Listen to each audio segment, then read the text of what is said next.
This is Behind the Headlines, with behind-the-scenes analysis on issues affecting Pennsylvanians, sponsored by the Susquehanna Valley Center for Public Policy. Now, here's your host. Hi, from Philadelphia to Erie and from Pittsburgh to Scranton. It's Behind the Headlines. I'm Charlie Greenwald, Senior Fellow of the Susquehanna Valley Center for Public Policy.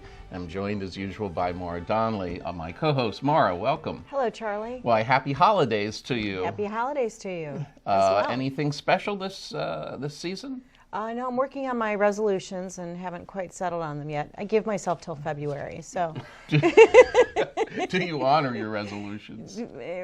Mostly, sometimes. Okay. I'm very poor at that, actually. Oh. But one of the resolutions I had was before the year ended and as the new year started, that we would have Bryan Cutler, the majority leader of the Pennsylvania General Assembly in the House of Representatives, to come and be our guest if he would be so kind. And here you are. Bryan, thank you very much for joining us today. Thank you for the invitation. Well, we've just gone through a what some people considered a historic round of elections across the country. Others thought it was less than historic. How do you weigh in? How do you how do you interpret the election cycle that we just went through? Well, I think in a lot of ways all politics are local. I think that's something that we hear all the time kind of in this world. And I think that these elections played that out as well. When you look at some of the seats, particularly, and I'll focus on the State House because that's where I'm at, we had a number of seats that changed hands on both sides. But at the end of the day, the Republicans came back with a majority of 110. Democrats have 93, so that's down slightly from where we were last session, but it's still, in terms of historical numbers, very high. So I know you have been talking a lot to the press, so some of this you've talked about already, but what are going to be some of your top priorities as the new session starts? Well, one of the things that both sides need to do as we kind of head into the new session is get to know the new members. There's going to be 40 of them. And so they obviously are bringing their own perspectives and priorities. That's a pretty big freshman class. It's the biggest since I came in 2006, when we had 50. And we've had substantial turnover in the interim as well, at 20, 25 a clip sometimes. So when you start looking at those numbers of replacing 50 and 25 and 40, we've now gotten to the point where the vast majority of the General Assembly in the House has been there less than 12 years. And so I think that's certainly a high number in terms of turnover, but also it kind of goes against that narrative that individuals get elected, they constantly get reelected. For because life. we've certainly had near 90% turnover in the last 10 to 12 years. Wow. In this day and age, we hear more and more, and on the national level, we see these high levels of acrimony between the political parties and between different interests. How is this working in the Pennsylvania General Assembly? All too often, the media tends to focus on the disagreements in the areas where we don't agree. And thankfully, Harrisburg is not Washington, D.C. When you look at the number of bills, there were a little over 2,500 bills that passed the House last year. 93% of them had bipartisan votes with them, and nearly of those, of the 580 or so that passed, when you look at what went into the Senate, a large percentage of those also ultimately made it to the governor's desk and were signed into law. So the narrative that Harrisburg is certainly working together is one that I think should be out there, because it's a very high rate in terms of bipartisan, and not only that, a lot of those were unanimous. So that means that everybody who was there that day agreed, not just a handful on one side or the other. So I think it's important to kind of focus on where we do agree, find that common ground, and then move bills forward.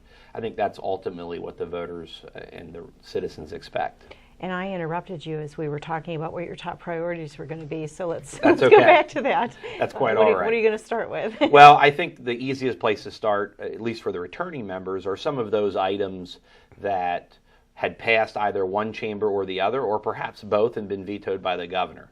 And when you look at that, two bills come to mind. One was the Career and Technical Education bill that was vetoed, as well as the debt reduction bill.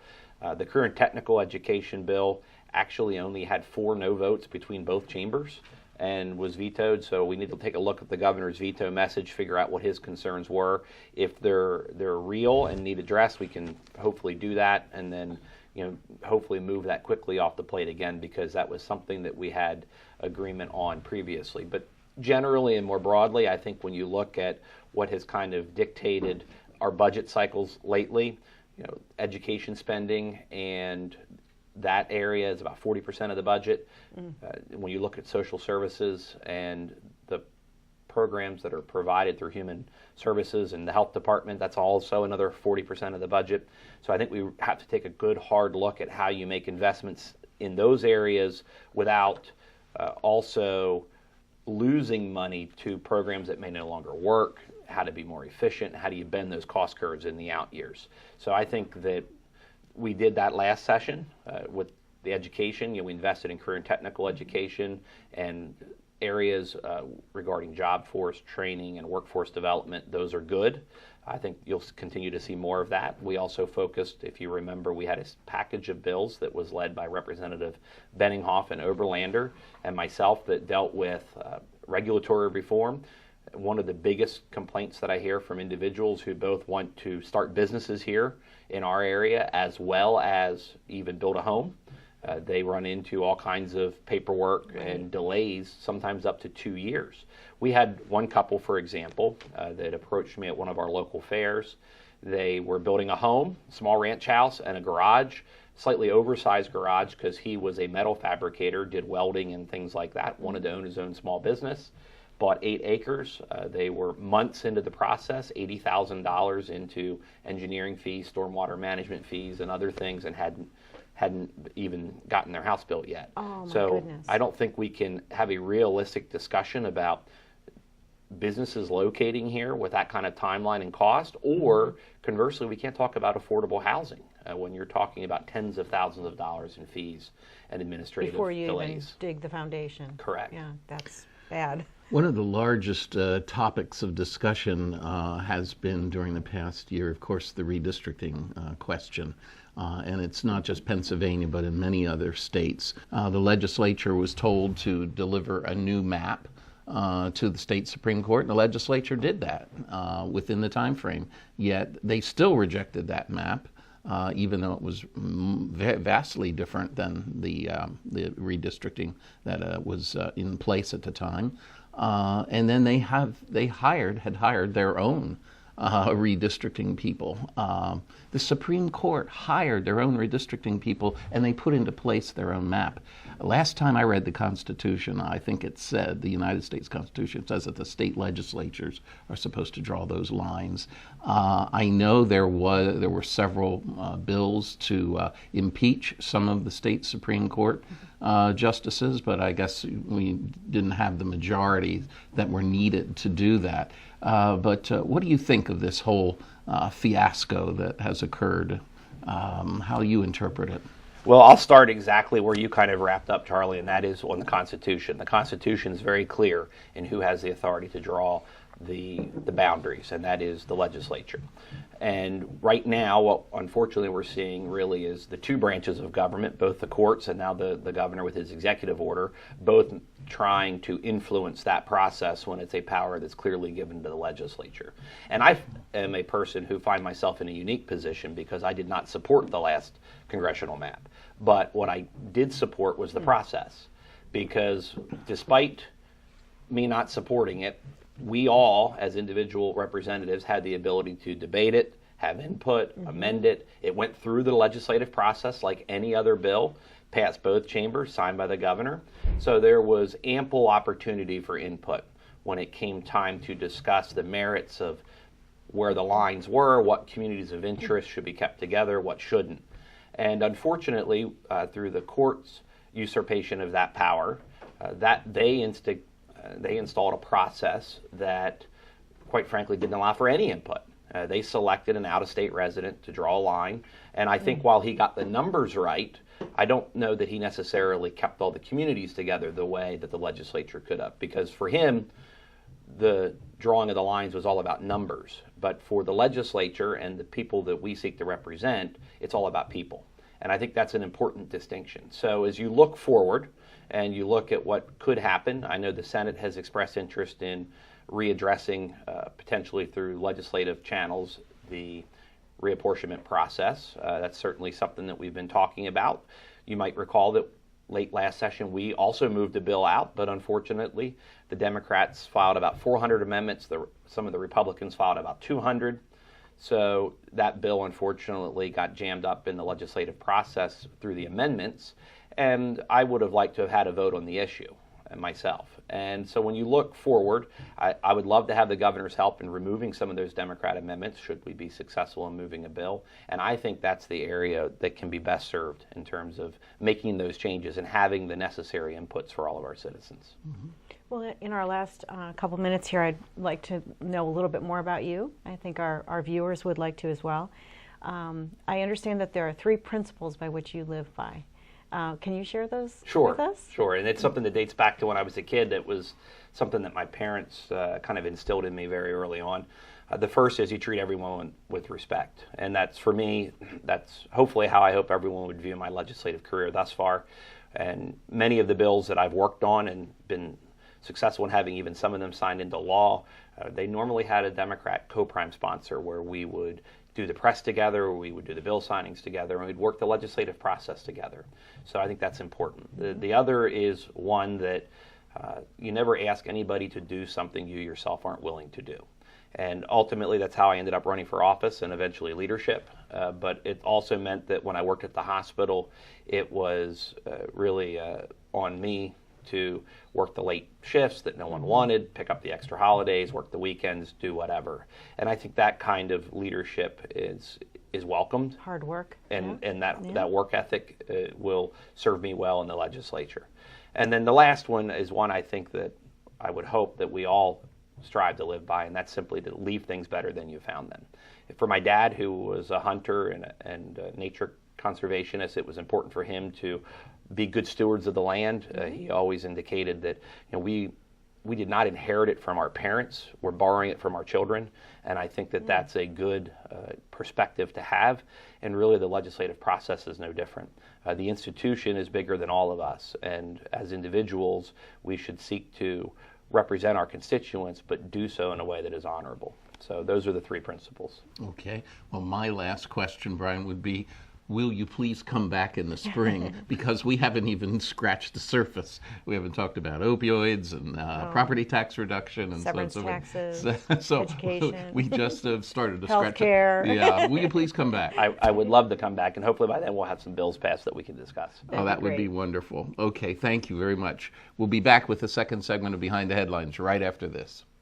Behind the Headlines is brought to you as a public service by the Pennsylvania State Association of Township Supervisors, the largest, most influential municipal association in the Commonwealth. Since 1921, PSATS has been preserving and strengthening township government and securing greater visibility and involvement for townships in the state and federal political arenas. Covering 95% of Pennsylvania's land mass, townships represent 5.5 million residents, more than any other type of political subdivision in Pennsylvania.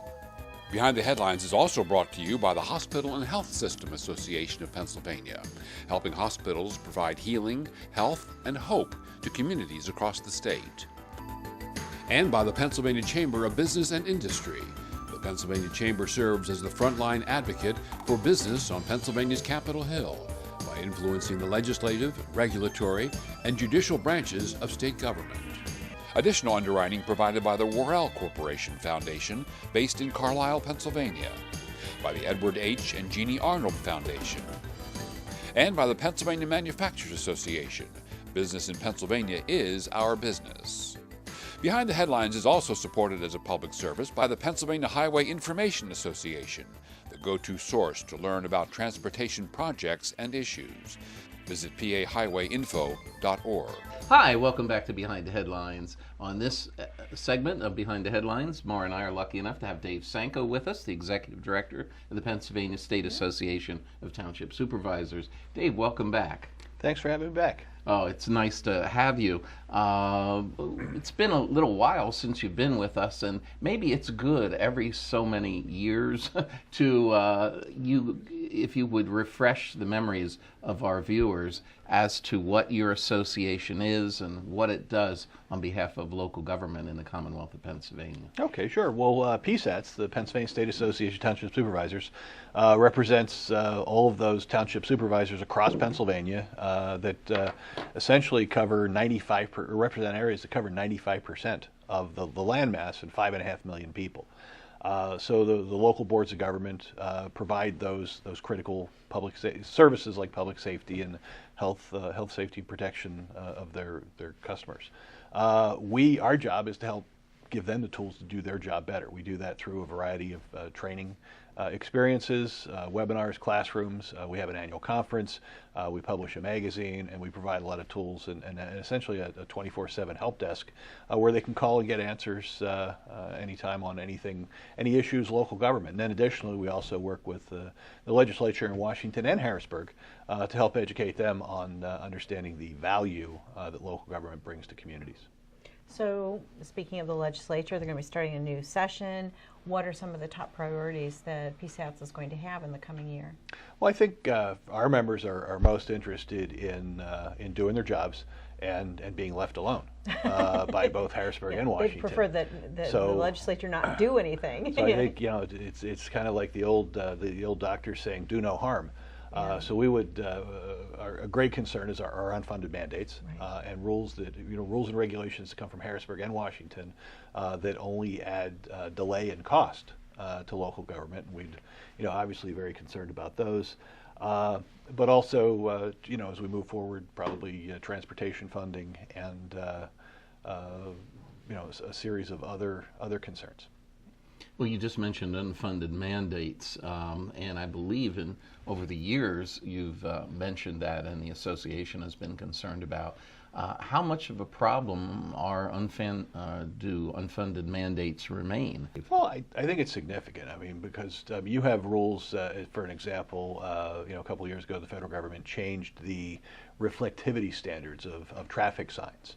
And the size and font style of letters for traffic signs. Are they supposed to be brighter now? They're supposed to be a little bit brighter now. Okay, they seem to be. And they're supposed to be taller letters. So I had no idea. Mara, you noticed that. I noticed it. But that became a very costly initiative that everybody had to do. Recycling is a great idea. Everybody loves the idea of preserving the long-term environment and recycling products. But right now, with the collapse of the foreign markets, it is a costly venture for local communities to have to collect this stuff and have no place to dispose of it, or have to pay well beyond. I mean, they have contracts for collecting it for a couple years out, and they're now having to pay more than what the contracts allow for. So they're losing money, and taxpayers are subsidizing that. We also have unfunded mandates coming from Washington on stormwater regulations. And everybody's for clean water. Nobody wants to have dirty water, but when you have to spend billions of dollars to have small incremental improvements that frankly can be washed away in the next flood, is no pun intended. Lots of puns. Yeah. Oh.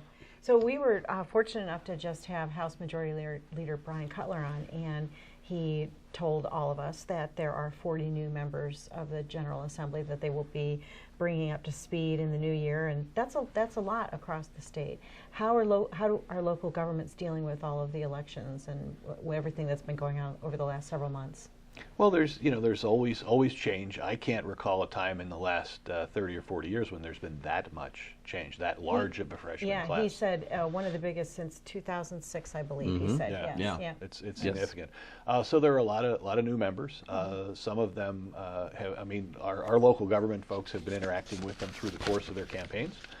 Some of them are known to local government. A couple come from local government. Some of them are completely new, private citizens who decided they wanted to step up, and they're going to have a crash course learning about how state government works, how the federal government interacts with that, how local government works. Right. And our job is going to be to try and help communicate with them and help them understand that we have shared constituents who have shared concerns and shared problems and want government to do the things that they need. not necessarily the things that everybody wants. And that to be able to make that distinction that you can only do what you can afford. Will PSATs be holding any kind of welcome to Harrisburg type of, this is what we do? We will. We will meet. Well, actually, also meet individually with the new members. But we routinely every 2 years do an introduction. We partner with some of the other local government groups. And put together a booklet of, here's how local government works in Pennsylvania, because in many instances these folks have run for state office and may or may not have an understanding that there even is a local government. Probably mostly may not. Well, Dave, when you go up to the Hill and you're representing your association in this new General Assembly session, what are your top priorities going to be? Well, I think clearly the unfunded mandates concern is first and foremost. But as we move forward, transportation funding is going to be important. I mean, roads and bridges need to be maintained. Our infrastructure needs to be maintained. Infrastructure, though, also involves broadband. And it's not just the traditional roads and bridges and water and sewer, but the broadband and access to broadband is really what's going to distinguish the difference between communities that grow and communities that are left behind in the 21st century, and students and kids who are left behind as a result of not having adequate infrastructure in place for them to learn and have jobs and health care moving forward. And then finally, I think a very large issue is how we deliver public safety and fire services and EMS services. As volunteers are going away, it becomes a challenge, and we're going to look for the legislature. Last year, the SR6 Commission finished their report. We're going to look for the legislature to embrace some of those recommendations for how to enhance volunteer participation in fire services and be able to get them to try and restore the spirit of volunteerism. Because frankly, if we don't, it will cost billions of dollars. And that's a lot of property tax increases that nobody's looking for. Well, Dave, is this issue of lack of volunteer firefighters a national problem as well as a problem that we face here in Pennsylvania? It is. Even though Pennsylvania was the birthplace of volunteer firefighters with Ben Franklin back in the 1700s, it is a national problem. And we've seen, whether it's the recent wildfires in California, but those volunteer first responders are critical to a community. They're special folks. They run in to burning buildings instead of running out like the rest of us, and we need to be able to incentivize their continued participation. Everyone's busy with life, and there used to be a tax credit from the IRS that the first couple your volunteer activity didn't count. Well, right now, if you get a T-shirt or a baseball cap, you have to pay income tax on that. Oh. And that's just silly, and we've been lobbying at the federal level to get rid of that and to give some recognition to volunteers in the form of tax credits. How do we provide that incentive? I mean, well, I think within the legislature last year or 2 years ago, they introduced a bill that would allow local communities to give property tax reductions or income tax reductions to volunteer firefighters if they meet certain participation levels and standards. That's good. So I think there's opportunities for that. There are additionally some suggestions to have tuition for job training. There was one suggestion to be able to offset some of the mortgage, like a 1% write down on mortgage interest. There's a number of ways where you can try and incentivize participation and also to try and standardize some of the training hours. I mean, right now it takes over 200 hours to train. Wow. One of the issues facing many local governments in Pennsylvania is a lack of police support. And so they've been turning a lot to the state police to provide that service for them if they don't have any local support. The governor has, I believe, proposed some sort of fee.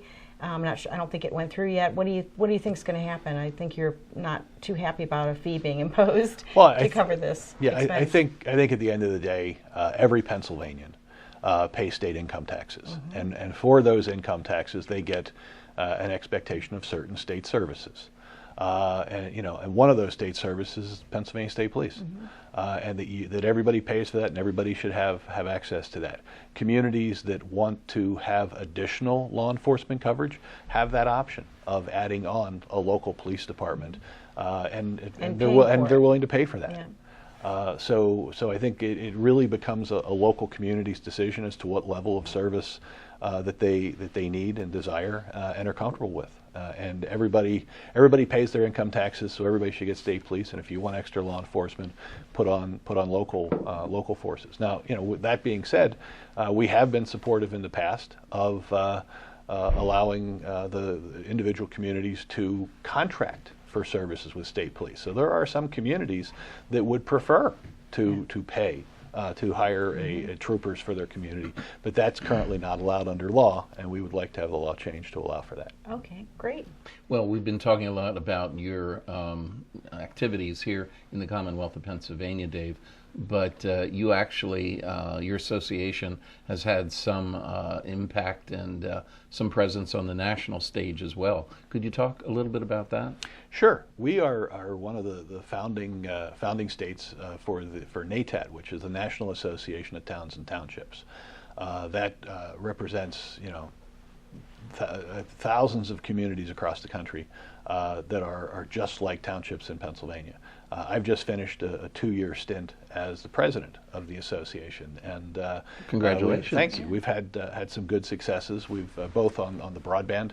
The issues there are similar. We've talked about broadband with the administration, and are pleased that President Trump included broadband as part of his infrastructure package.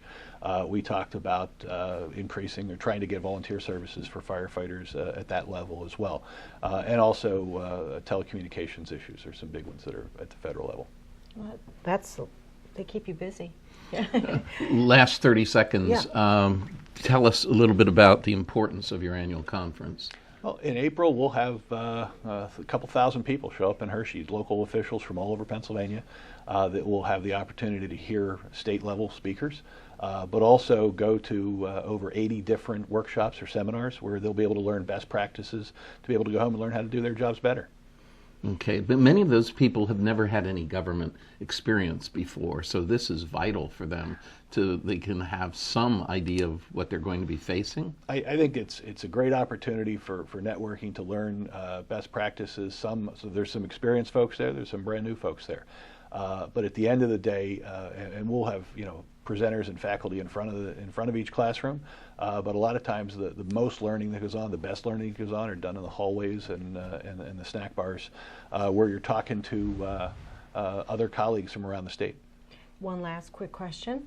What is your website address for people to get more information about your organization? Our website address is psats.org, psats.org. Okay, well, Dave, we want to wish you and Maura happy holidays, and thanks again for coming. And we're looking forward to talking with you again in the new year. Very good. And we're looking forward to spending time with all of you in the new year as well. We'll see you again next week on Behind the Headlines. See you then.